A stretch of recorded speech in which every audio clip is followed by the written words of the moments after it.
by the turn, in the 1800s, the Jewish people were the first people to come to the North End. And then the Italian person came to the North End afterwards, and it's always been a community type of an area, an ethnic type. But then we blended. The Jewish people and the Italian people always got along, always had family values, good people, always helpful to each other. It's been a great mix. And the Jews moved towards the West End, down the road, and the people came from all over to move to the West End. You're Polish, you're Germans, you're Irish. It was a big pot, a melting pot of everybody that got along. Everybody got along because they lived in the same 5 flights of living quarters. Everybody was on a different floor. So if you went into the building, the Jewish person may be cooking, which they weren't the best cooks. Then you'd get the Italians who would be cooking and say, "Joel, come up, I want to give you a meatball." Or the German would say this, and the Polish would say that, the Irish. So everybody got along. Everybody knew each other. Everybody loved each other. Nobody was rich. Everybody was just struggling, but we didn't even know we were poor, because we were rich.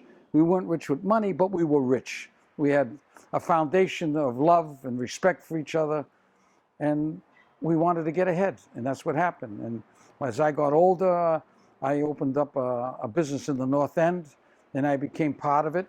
In fact, they made me the first Jewish people to join the North End, Friends of the North End, which I got a plaque, and I gave them 300 t-shirts because I'm proud to be part of that organization. Great times, great stories, and legitimately good fun. People are very helpful. North Enders are helpful. They go out of their way to help each other. They go out of their way to help anybody. And they're good to strangers, and they took me in, and I consider myself a North Ender. If they don't, I do. When I went into the North End, which I came from Dorchester, which was the same idea with Jewish people, a 17-year-old treated a 12-year-old the same way, with respect, would educate them in the North End. They'd sit on the steps and talk, and they would explain different things, and they became friendly. So a 12 would be talking to a 17. It wasn't like, "Kid, you're 12 years old, don't bother me.